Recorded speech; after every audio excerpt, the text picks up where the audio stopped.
এবার দেখো, rights not available two ACI card holder, অর্থাৎ ওসিআই কার্ডধারীরা যে অধিকারগুলো পান না। আমরা এর আগে পড়লাম কোন কোন অধিকারগুলো পায় ওসিআই কার্ডধারীরা। এবার হচ্ছে ওসিআই কার্ডধারীরা কোন কোন অধিকার পায় না। যেমন he shall not be entitle to the right to equality of opportunity in matters of public employment, অর্থাৎ ওসিআই কার্ডধারী সরকারি চাকরির ক্ষেত্রে সমান সুযোগের অধিকার পাবেন না। ভারতের সংবিধানের যে অনুচ্ছেদ 16 সেখানে সরকারি চাকরিতে সমান সুযোগের অধিকার দেয়, কিন্তু এই অধিকার শুধুমাত্র ভারতীয় নাগরিকদের জন্য। যেহেতু ওসিআই কার্ডধারী ভারতীয় নাগরিক নন, তাই তিনি আর্টিকেল 16 এই অধিকার দাবি করতে পারবেন না।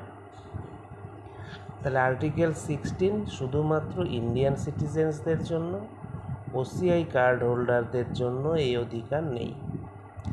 2 নম্বর কি, হি shall not be eligible for election as president, অর্থাৎ ওসিআই কার্ডধারী ভারতের রাষ্ট্রপতি হিসাবে নির্বাচিত হওয়ার যোগ্য নন। কারণ ভারতের রাষ্ট্রপতি হতে গেলে অবশ্যই ভারতীয় নাগরিক হতে হবে। যেহেতু ওসিআই কার্ডধারী ভারতীয় নাগরিক নন, তাই তিনি রাষ্ট্রপতি হতে পারবেন না। তাহলে ওসিআই প্রেসিডেন্ট হতে পারবেন না।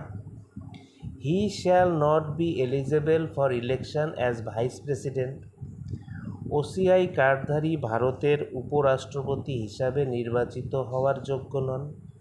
ভারতের উপরাষ্ট্রপতি হওয়ার জন্য ভারতের নাগরিক হওয়া বাধ্যতামূলক। ওসিআই কার্ডধারী নাগরিক যেহেতু নন, তাই উপরাষ্ট্রপতি হতে পারবেন না। তাহলে ওসিআই ভাইস প্রেসিডেন্ট হতে পারবেন না। He shall not be eligible for appointment as a জাজ অফ দ্য সুপ্রিম কোর্ট, অর্থাৎ ওসিআই কার্ডধারী সুপ্রিম কোর্টের বিচারপতি হিসাবে নিয়োগ পাওয়ার যোগ্য নন।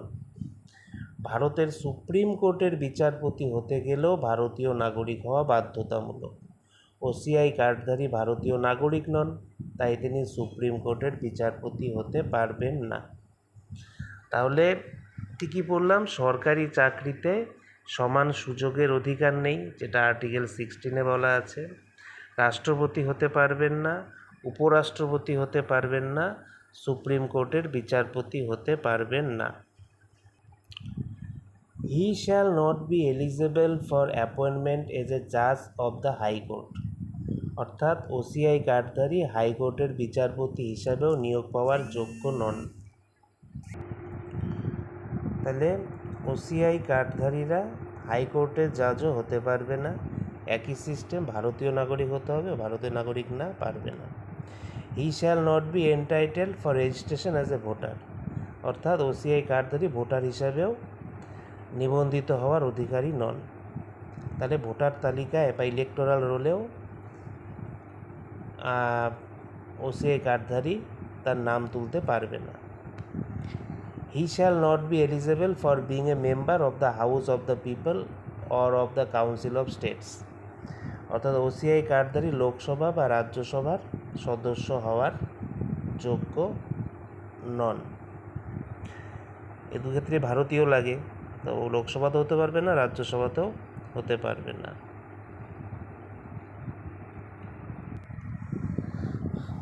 He shall not be eligible for being a member of the state legislative assembly or the state legislative council, অর্থাৎ OCI কার্ডধারী কোনো রাজ্যের বিধানসভা লেজিসলেটিভ অ্যাসেম্বলি বা বিধান পরিষদ লেজিসলেটিভ কাউন্সিলেরও সদস্য হওয়ার যোগ্য নন।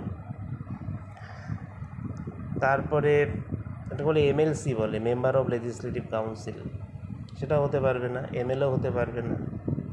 হি shall not be eligible for appointment to public services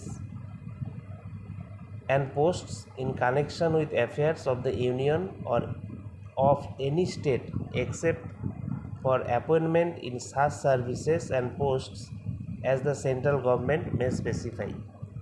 এখানে বলছে যে ওসিআই কার্ডধারী কেন্দ্র বা কোনো রাজ্য সরকারের প্রশাসনিক কাজের সঙ্গে সম্পর্কিত সরকারি চাকরি বা পদে নিয়োগের যোগ্য নন। তবে কেন্দ্র সরকার যে নির্দিষ্ট চাকরি বা পদের অনুমতি দেবে শুধুমাত্র সেগুলিতে নিয়োগ পাওয়া সম্ভব। তার মানে ওসিআই কার্ডধারী কেন্দ্র সরকার বা রাজ্য সরকারের সরকারি চাকরি করতে পারবে না, কিন্তু ব্যতিক্রম হলো যদি কেন্দ্র সরকার বিশেষভাবে কোনো চাকরি বা পদের অনুমতি দেয় তাহলে ওসিআই কার্ডধারী সে নির্দিষ্ট পদে নিয়োগ পেতে পারে। তার মানে সাধারণভাবে ইউনিয়ন ও স্টেট গভর্নমেন্টের পাবলিক সার্ভিসে চাকরি করতে পারবে না, সেন্ট্রাল গভর্নমেন্ট স্পেসিফাই যদি করে তাহলে করতে পারবে। তাহলে নট অ্যাভেলেবেল, এগুলো হচ্ছে নট অ্যাভেলেবেল, একবার দেখে নাও।